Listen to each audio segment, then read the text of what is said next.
This is Great White Doctor by Bradley Lewis. This excerpt is narrated by the author. Great White Doctor is available in print on Amazon as an ebook on Kindle and Nook, as well as an audiobook on Amazon, Audible, and iTunes.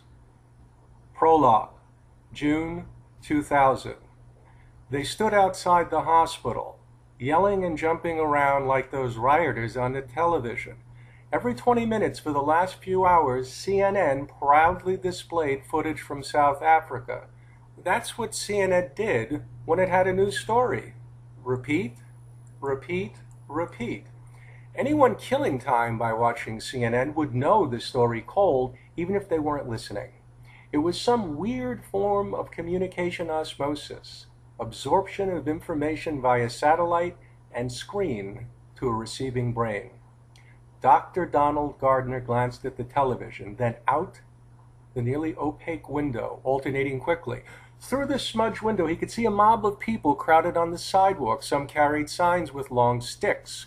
The printing looked as if the artist had deliberately tried to make the signs look sloppy, as if they were homemade. Several protesters tapped the sticks rhythmically on the concrete, barely enough to get his attention. The mob outside could easily be mistaken for the old guard marching in the streets of Johannesburg on the television. By the time the New York crowd had swelled, the regular group of locals raised hell every time there was a racial problem north of 110th Street in Manhattan. Now they had a new reason. Don made the common mistake of killing time by watching television.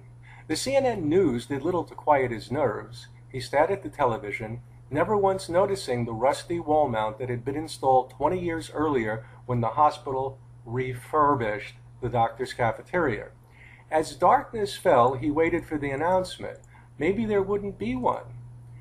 The national news may have omitted it. The segment was now the evening news, news that had taken on a completely different life from the days he had watched the Huntley-Brinkley report with his parents.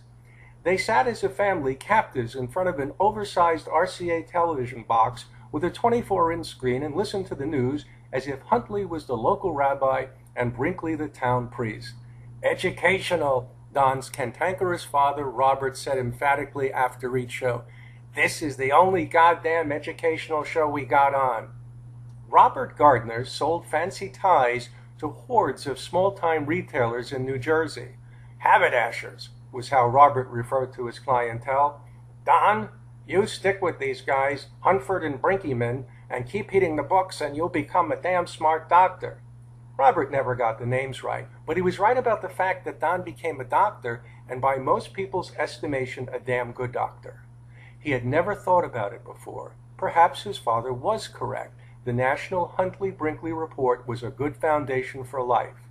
Thanks, Chet. Thanks, David. "A damn smart doctor." Don heard his father's voice again, but at that moment he was feeling anything but smart, only crestfallen. He looked at the television and wondered if he would end up in one of those violent scenes shown on hundreds of cable stations simultaneously all over the world. He twisted thoughts, played out the last flashes of his life. People would watch him die on the evening news. The final seconds of his existence would be more than one violent electronic signal. No more. That would be it. Then he would be gone. His scientific background often played games with his rational mind. He thought of his years of training, late nights studying neurology in the old basic science building at New York University. The mind game was on. He envisioned the inner workings of his own body, a complex system of millions of microscopic electrical and chemical connections that work together to make one human being function. The huge chemical and electrical outpouring of energy could be snuffed out in a second. At that moment, his life would end. His own last electrical impulse would be captured and displayed by the electronic media. From millions of personal impulses inside his body to one detached vision of him on a television. His image could be seen in a shopping mall, in someone's bathroom, or in a brothel in Thailand. He didn't want to see his life snuffed out incidentally, particularly now. He was young. He was intelligent. Above all, he was scared, a kind of fear few men ever experience. He fantasized that the mob downstairs would beat him into a bloody pulp, leave him to rot on the sidewalk next to the rancid food waste. sometimes left for days in torn garbage bags. He wondered how long the television cameras would record his demise.